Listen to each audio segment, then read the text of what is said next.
અમદાવાદના પ્રતિષ્ઠિત સામાજિક કાર્યકર અતુલ દવેને લઈને એક મોટો વિવાદ સામે આવ્યો છે।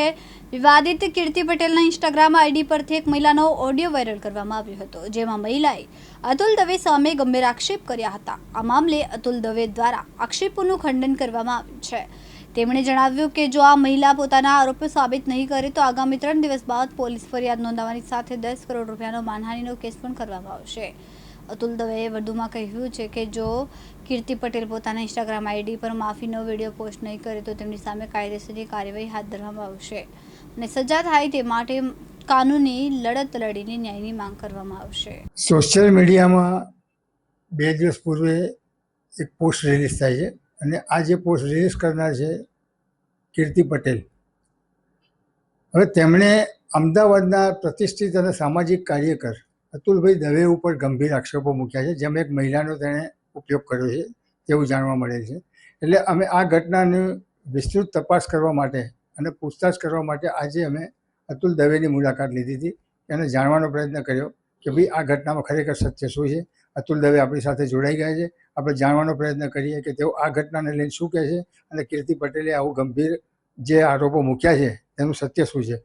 અતુલભાઈ, કીર્તિ પટેલ નામની યુવતીએ આ જે ગંભીર આરોપો મૂક્યા છે અન્ય મહિલાની માધ્યમથી, શું કહેશો? પહેલી વાત તો કીર્તિ પટેલ લોકોને બદનામ કરવા માટે પોતે જ બદનામ છે। અનેક લોકો વિરુદ્ધ આવા ખોટા આક્ષેપો કરીને પાછળથી સમાધાન કરવા માટે ટેવાયેલી છે। પણ એક વિષયમાં મારે અત્યારે પડવું નથી। વિષય એવો છે કે એમને 15 તારીખે સાંજે 4 વાગે આસપાસ એમની જે ઇન્સ્ટાગ્રામ આઈડી છે એની ઉપર મારા ફોટા સાથે એક ઓડિયો ક્લિપ સાર્વજનિક કરી છે। એ ઓડિયો ક્લિપમાં કોઈ બેન મારી ઉપર ગંભીર પ્રકારના આક્ષેપો કરી રહ્યા છે કે હું એમને બ્લેકમેલ કરું છું, હું એમની સાથે સંબંધ રાખવા માટે દબાણ કરું છું, હું એમની પાસે પૈસા પડાવું છું। હવે આ બેનને હું ક્યારેય મળ્યો નથી, ન હું એ બેનને ઓળખું છું, ન હું એમના ક્યારે સંપર્કમાં છું। એટલે મેં ગઈકાલે જાહેર નોટિસ એટલા માટે મૂકી છે કે કીર્તિ પટેલનું સરનામું મારી પાસે નથી, એટલે એમને સોશિયલ મીડિયામાં જે રીતે મૂક્યું એ જ રીતે મેં જાહેર નોટિસ દ્વારા એમને સ્પષ્ટ ચેતવણી આપી છે કે તમે જે કોઈ ઓડિયો તમારા ઇન્સ્ટા આઈડી ઉપર મારા વિરુદ્ધનો મૂક્યો છે એના જો તમારી પાસે કોઈ પણ પ્રકારના પુરાવા હોય તો દિન 3માં એ પુરાવા મારા વોટ્સઅપ ઉપર મને મોકલી આપવા।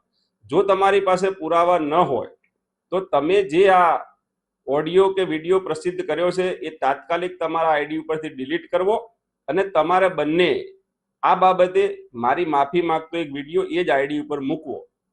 જો દિન 3માં આ બાબતે મને પુરાવા આપવામાં નહીં આવે અને આ વિડીયો ડિલીટ નહીં થાય ને માફી માંગવામાં નહીં આવે તો હું કાયદેસરની પોલીસ ફરિયાદ પણ કરીશ અને મારી પ્રતિષ્ઠાને જે હાનિ પહોંચી છે અને આવા આક્ષેપોના કારણે ભવિષ્યમાં મને જે સામાજિક અને આર્થિક નુકસાન થવાનું છે એને નજર સમક્ષ રાખી અને 10 કરોડનો માનહાનિનો દાવો પણ કરીશ। અતુલભાઈ, કીર્તિ પટેલ આવું કેમ કર્યું, પહેલી વાત। બીજું, તમને એવું લાગે છે કે આ કોઈની દોરવણી હેઠળ આ બધું આખી એક ગેમ પ્લાન તૈયાર થઈ રહ્યો છે અને તમને બદનામ કરવામાં આવી રહ્યા છે? કારણ કે આની પાસે કદાચ એવું બને કે મોટા માથાનો હાથ હોય। હવે આમાં એવું છે કે કીર્તિ પટેલના જે ગુરુ છે હરિહરાનંદ બાપુ, એમના વિરુદ્ધ એમની એક પૂર્વ શિષ્યાએ ગંભીર પ્રકારના આક્ષેપો કર્યા છે। એમાં એવું છે કે એ બેન એવું કહી રહ્યા છે કે ભાઈ હું આશ્રમમાં હતી ત્યારે મારી સાથે જાતીય શોષણ થયું છે અને સાથે સાથે અનેક યુવતીઓ સાથે પણ આવી રીતનું શોષણ થયું છે। આ યુવતીને ન્યાય મળે અને એની વાત મીડિયા અને સરકાર સુધી પહોંચે એ માટે મેં મારા સોશિયલ મીડિયા ઉપર એ બેનનો જે કોઈ વિડીયો મારી પાસે આવ્યો હતો સોશિયલ મીડિયામાં એ વિડીયો મેં એમનો ફોટો બ્લર કરી અને મૂક્યો હતો, જેનાથી હરિહરાનંદ બાપુને એવું લાગ્યું છે કે કદાચ એમની જે પોલ છે એ ખુલશે, એટલે એમને એમની શિષ્યા દ્વારા હું આ બાબતની લડત બંધ કરી દઉં, એમની પોલ ખોલવાની બંધ કરી દઉં અને હું ચૂપ થઈ જાઉં એ માટે થઈ અને કદાચ એમની શિષ્યાને આગળ કરી અને એની શિષ્યા એના સ્વભાવ પ્રમાણે કોઈ વ્યક્તિને આગળ કરી અને મને બદનામ કરવાની કોશિશ કરી રહી છે। પરંતુ હું આપની ચેનલના માધ્યમથી કીર્તિ પટેલને કહેવા માંગુ છું કે તમારે જેટલા બી ધમપછાડા કરવા હોય કરી લેજો, જ્યાં દોડવું અહીંયા દોડી લેજો, પણ હવે દરેક વસ્તુનો એક અંત હોય છે અને પાપનો ઘડો જ્યારે ભરાય છે ને ત્યારે એ કાં તો છલકાય છે ને કાં તો ફૂટે છે. તમે અત્યાર સુધી બહુ જ લોકોને બદનામ કર્યા છે, બહુ જ લોકોને હેરાન કરી અને પાછળથી એમની સાથે સમાધાનો કરી અને લોકોને દબાવ્યા છે. પણ આ તબક્કે હું તમને એટલું જ કહીશ કે તમે ઘર ભૂલ્યા છો, તમે ભીત ભૂલ્યા છો.